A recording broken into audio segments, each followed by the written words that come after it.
Good afternoon. Happy Wednesday, everyone. Come on in.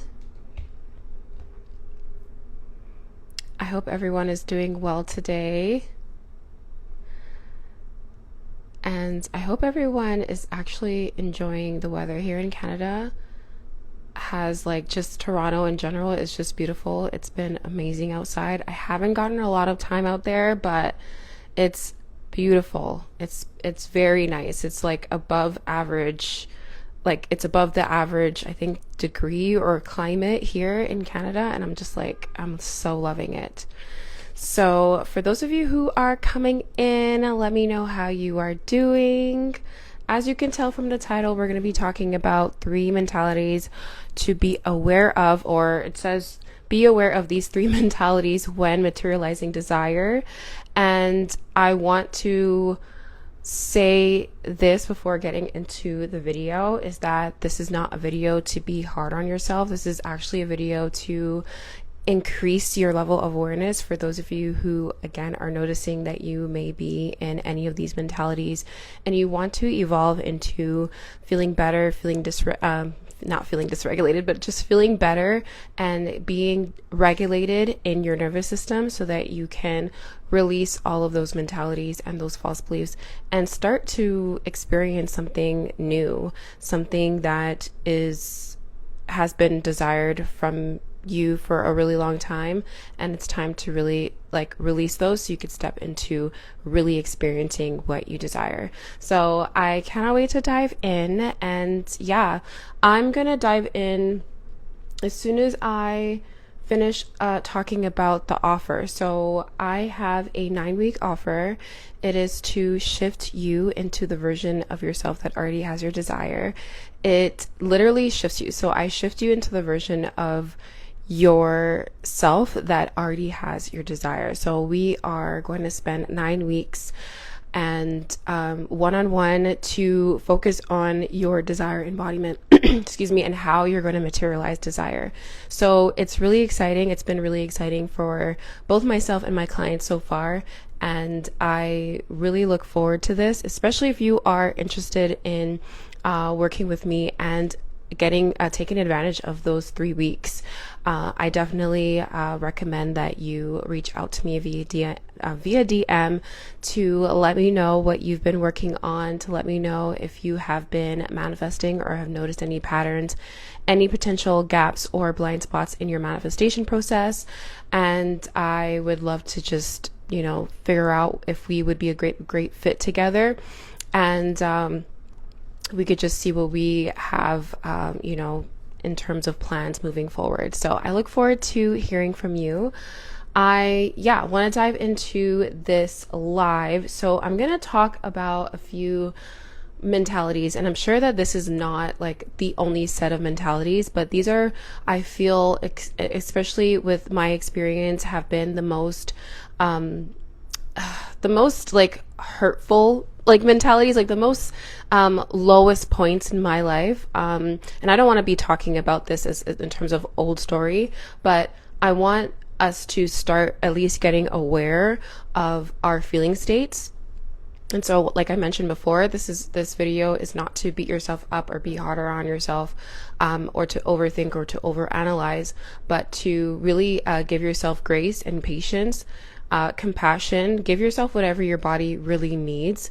For a lot of us, I feel like when it comes to at least having the opportunity to relax our nervous system and relax our subconscious mind, to me that sounds like a luxury at this point, because it's not all the time that you get the time or the luxury of being relaxed in your nervous system. And I understand how much of a privilege it truly is when I have been able to really take the time for myself and for my well-being to not just shift into those states of safety, security, stability, but to also be in a space where I can do that on a consistent basis is 100% a privilege to me. So do not take whatever time that you have for yourself for granted. I would still encourage you to carve out as much time as possible throughout your day and to like really tune in to how it is that you're feeling, and it's going to be the best way that you can start to navigate through your feeling states, and really make those changes in lifetime so that you can start to embody your desire more and more. So on that note, I'm going to dive into these mentalities.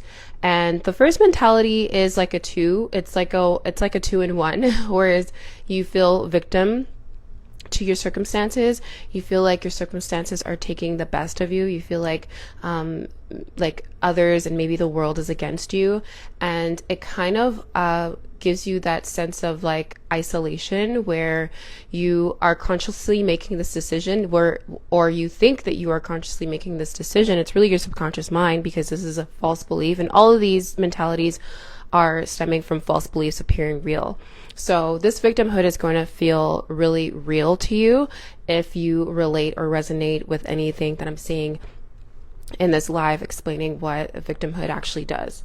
So victimhood, it really, and I was in this, and when I was in this, it's like it really puts you in a place of isolation, and in a place where as much as you try, it feels like people don't understand you, and it feels like just the world doesn't get you. And it's very easy to feel like there is no one in your corner.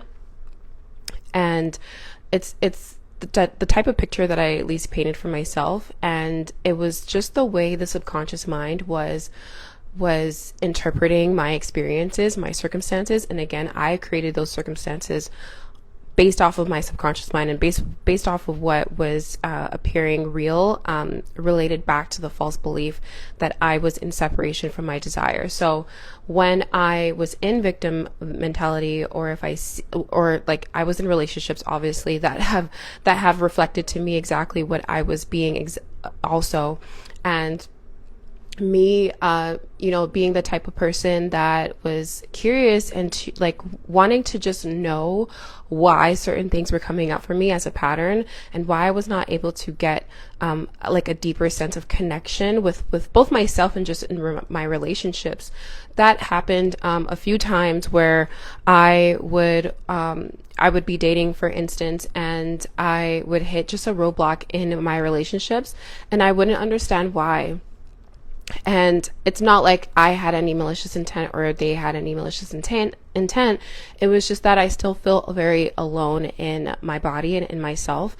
And for those of you who actually do relate to any of these mentalities, it also goes back to childhood. So without getting too deep in childhood experiences and traumas, because everybody's traumas are different, everyone's experiences are different, but there are similarities in childhood traumas. The more common ones are abandonment, neglect, feeling not chosen, and feeling unworthy. So those are the very most common experiences that you have as a child that you essentially have to work through and start to release when you are like in your adult years, and you're figuring out, or at least working on trying to figure out what your emotional triggers are, what your preferences are, and how you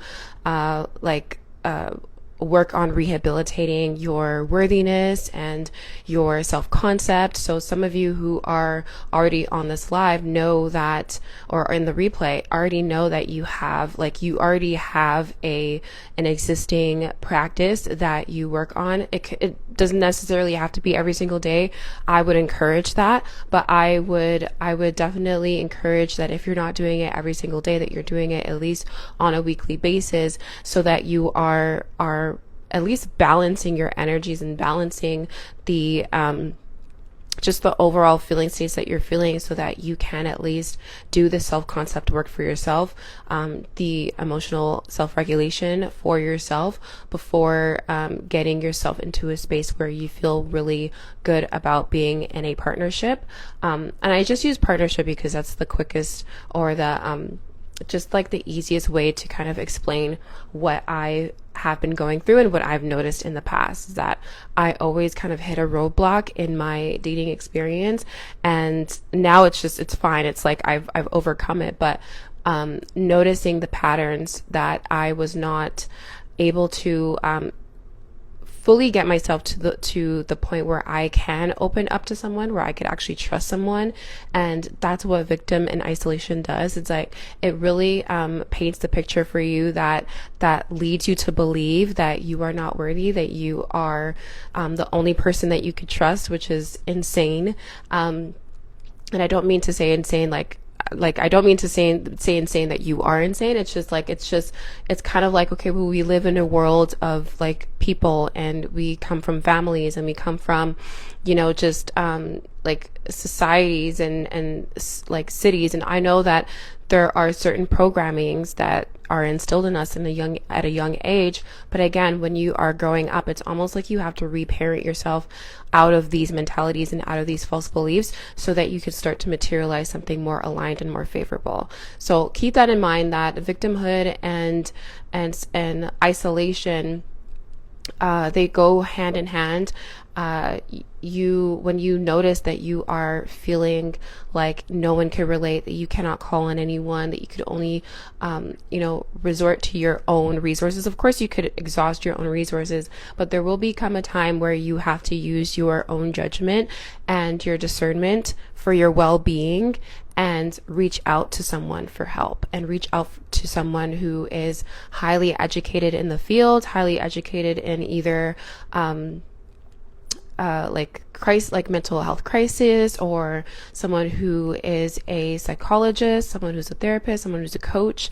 It really just depends on your particular unique situation that will then show you by a series of research of like who you should actually reach out to. So this is more like a self accountability and responsibility thing. It's like you want to be able to give yourself enough resources, and resources are people as well, and professional help that will aid you into actually releasing these false beliefs, because we really cannot do it on our own. So I definitely believe that if any of these mentalities do resonate with you, that you start to get aware of it and start to seek out answers as to how you could start to, of course, release those and really make your life experience a little more favorable. And of course, if you're in this live anyway, like you already know that this is the type of work that you're into, and you're interested in, your self-concept. You're interested in manifesting and materializing your desire as quickly as possible. But again, like, your awareness is the only thing keeping you from actually materializing your desire on a consistent basis. So let's start to strengthen that muscle on how you can detect what those false beliefs are, so that you could release those in live time, and then quicken or speed up your desire materializing. And the next mentality is scarcity. So scarcity, lack, those go hand in hand. And all of these mentalities are really intertwined. I'm just kind of notifying, or just like giving you like the top 3 that sort of gotten in my way based on my past experiences, and what I often see in just the manifestation community, and why some of these mentalities conflict with how manifesting is taught. So I want to give an example, and going back to relationships, is that for some of us, when we're materializing or manifesting a relationship, some of us think that this partner of ours is only supposed to serve us. And I'm not, again, targeting anyone in specific, but we believe that a particular partner is supposed to serve us at the same time, or not at the same time, but on a consistent basis, right? And we often think about, and it's difficult to not only think about what we get in return when we are in a relationship and how we can benefit from our relationship. That's completely normal, but in more ways than others, like we are in this manifestation. And for those of you who are into like manifesting a particular person, like a specific person could relate, is that when you're manifesting, you're materializing this specific person, that you only see what is beneficial to you, and you're going against the grain of how you're actually supposed to materialize this person. And instead of doing that, you're either in your head about what he's doing or what she's doing, what she isn't doing, what he isn't doing. And it's kind of like giving yourself a loop where you are both confused but also getting what you want, or you're just not getting what you want at all, and you are sifting and sorting and trying to figure out why this person is not showing up for you. And oftentimes it's difficult for us to even look ourselves in the mirror to say, okay, well, what is it inside of me that I can give to myself that I am seeking externally from someone else? There are so many questions and factors leading up to why you are not in a specific, why you are not in a healthy, balanced, harmonious relationship with a specific person. Again, it's not my expertise, but I just thought to bring this up because oftentimes when we are noticing these mentalities, a lot of them do come up when we are either dating or in a relationship, in a marriage, so on and so forth. And this does not have to be a specific person as, a life partner. It could be in your relationships. If you're a man, like relationships with men, and if you're a woman, relationships with other women, or vice versa, right? And how you communicate and how they communicate with you, and being able to identify what your actual triggers are, what those boundaries around those triggers are, and how you can just, articulate your boundaries in a safe and balanced way. So a lot of us, we still have to learn these things, right? We still have to learn what it feels like and what it looks like to feel like we're in victimhood. And because it feels so real, we don't know if it's actually reality, if it's real, or if it's just what our subconscious mind is materializing as a false belief. So it's really it's really important to get your awareness to a high enough level so that you can catch these in live time, because again, without catching these in live time, you're going to continue to experience the same patterns over and over again, and you just want to get out of those cycles once and for all, right? So scarcity is another mentality that you want to start to release. And this one I think is the hardest, because we've been programmed from such a young age, that there is never enough, even with, just the programming right now. And with the, obviously what happened in 2020, and us really experiencing the world in a completely different way, and feeling like we just don't have enough.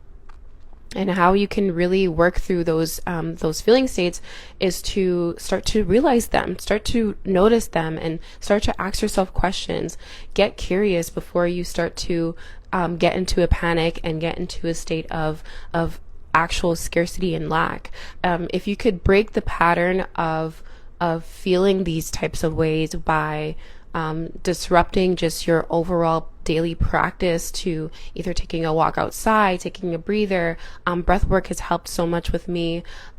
Just being able to kind of get yourself into the mode of your desires, knowing what your desire is, and knowing that feeling state attached to the desire is available to you right now. So after you are noticing that you are in this, feeling state of either victimhood, isolation, separation, lack, scarcity, that that you can release those through a series of breath work and just meditation, and something that's going to allow you to start feeling better about your feeling state. And this is why it's really important also to work on self-concept, because when you start to realign your beliefs and start to replace the false beliefs with aligned beliefs, this entire cycle, again, I talk a lot about the BTF cycle. This cycle is going to allow you to just adapt to new and desired aligned beliefs a lot quicker, because you are, again, registering in your mind that you are no longer this victimhood, you are no longer this isolation, you are no longer this lack or scarcity, and you are simply just tapping into the feeling states that will give you the thoughts again and the feeling states of the version of you that already has your desire. So even if you're in these victimhoods or in these mentalities, it is still very simple to shift. You might have to do more work again up front, like I mentioned in my previous live, but nonetheless, this is still very doable. This is a type of work that anybody at any level can do. And what you can again start to do is just get really aware of what is happening within you, what's happening in your feeling states. And maybe what you can do is get really anchored in knowing what your emotional triggers are, and then try to relate that back to how you grew up and how like experiences now are reflecting exactly what you went through perhaps in the past, in your childhood. And again, those, I feel like they're assignments. Those are like cycles that were given to you so that you could actually release them in lifetime, either with, yourself, your life partner, someone who is a professional like myself. So it's not that you get the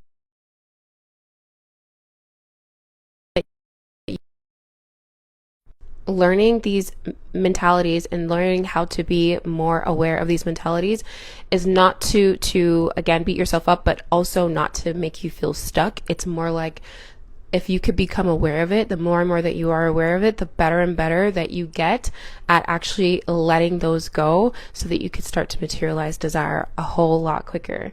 The last mentality that I want to briefly touch on is imposter, because a lot of us, we don't notice that we have inner self dialogue, and a lot of us actually do. Like most of us actually talk, in ourselves, like we talk in ourselves, but we talk to ourselves in our minds.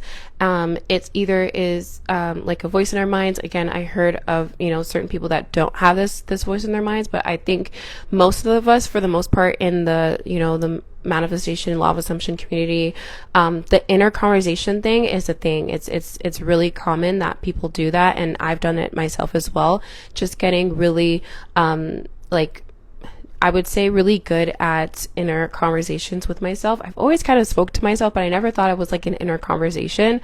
I always thought it was normal. So, and normally when you are carrying on or conducting this inner conversation, you are essentially speaking to your higher self. So for those of you who are like, oh, well, I talk to myself all the time, it's most of the time it's either your subconscious mind or your higher self speaking. And you'll know if you're a higher self, if you're actually speaking to your higher self, because you'll know when you are in complete, again, alignment with what you're hearing. If you are hearing anything that's doubtful, again, imposter syndrome, where you're talking to yourself and you're self-doubting, you're not giving yourself the I guess, like the safety, again, the security, the stability, the encouragement to do what you set out to do, that's not your higher self. It could actually be your ego, and that's also a part of the subconscious mind that keeps you safe, that keeps you in either fight or flight or survival mode. It's that side of your subconscious mind that could be stubborn if, again, you don't get into a state of relaxation so that you can saturate and impress like your subconscious mind on a continuous basis with the feeling states of safety, security, and stability. So keep that in mind. I wanted to keep this video light. Again, I did this video so that we could start to get aware of these mentalities while we are materializing desire, that all of those mentalities need to be released and off and just go off into the world or the universe to where they really serve purpose. But for right now, it's really important to just get to a level of awareness where you can notice the patterns, and then you could be very aware of your emotional triggers that relate back to childhood, so that you can not continue to materialize what happened back in childhood. So what happens in childhood, and I know that some of you may know, but for the few of you that don't know, is that when you grow up, from the moment that you were born, and this is also like long before you were born, this is like also while you were like conceived in the womb of your mother, and just the subconscious memory. So your subconscious understands and like sees and knows and remembers all of those events, leading up to you actually being born to right now. And when you are conscious of that, like you're conscious of your body, that's in like infant stages. Like you might notice that you have a limb and you're playing with your arm when you're like, I don't know, a few months old. But from the ages of like 0 to 7 is where your subconscious mind is a sponge, and it really soaks up every single thing that you see, that you've taught, that you were taught, that you were exposed to, and those include feeling states and thoughts and beliefs. For some of you who are come from a religious background, this is a perfect example, is that sometimes when you are thinking, you're thinking from a place of being in this sort of indoctrination, and you are unsure of whether what you're doing right now is either right for yourself or right for society or the institutions, the churches, and just for acceptance and so on and so forth. So again, from the ages of 0 to 7, you're soaking all of that information in, and every experience that you've essentially like lived in your past is repeating in live time right now, unless you are consciously aware of what is continuing to repeat over and over again. So when I speak on like your level of awareness, it's really important to get yourself to a heightened level of awareness. And again, that best happens when you are in regulation, and you are again in a stable place of safety, security, and stability. And that's the quickest way to impress and saturate the subconscious mind. So you want to just start to get really, really familiar with those patterns, and it's the only way that you can really break those patterns. You don't have to know those patterns exactly, but if you say you resonate with imposter syndrome because you dealt with a lot of unworthiness while you were growing up, that is also that is a really great indicator and a really good set of awareness that you have around your just both your current reality and your reality from your past, and you can connect the dots as to why you are experiencing this, so that when another experience comes about or your feeling state comes about, you know exactly what to do in that moment to release those before they start to materialize again and again. At this point, like when you are again being mindful of these mentalities, just know that when you are doing self-concept, when you are doing materializing your desire, you don't have to worry about the past and the circumstances and all of that. Like really, like when you're talking about, when I'm talking about like the law of assumption and experiencing life as you assume it, most of the time, your past is going to want to repeat over and over again, because your subconscious mind just wants to do the most familiar thing. But when you are working on self-concept, the past, the future, they don't really exist. They're like, because time is an illusion, it's going to hopefully, when you think of time, when you think of your past experiences, you just always know that you are in the desire embodiment no matter what. So what I do now is when I work on my self-concept, I don't think about my childhood. I don't think about my childhood in a sense where I have to repeat the old cycles and the old patterns and the old identity. I think of my childhood as the version of myself that has everything that I want. And that is also the version of myself that is right here, right now, where I get to experience all my desires at once. And because time is an illusion, experiencing all my desires at once was instant, and it is instant, right? And it happens all at once in the now moment, in the now moment, in the now moment. So you can keep your desire alive in a sense, and your desire embodiment alive, the more you understand that time is an illusion, and that those past experiences, because you have released those false beliefs, you can start to realign your past and your future with those same aligned desired beliefs. which is going to allow you again to bring in your materialized desire a lot quicker.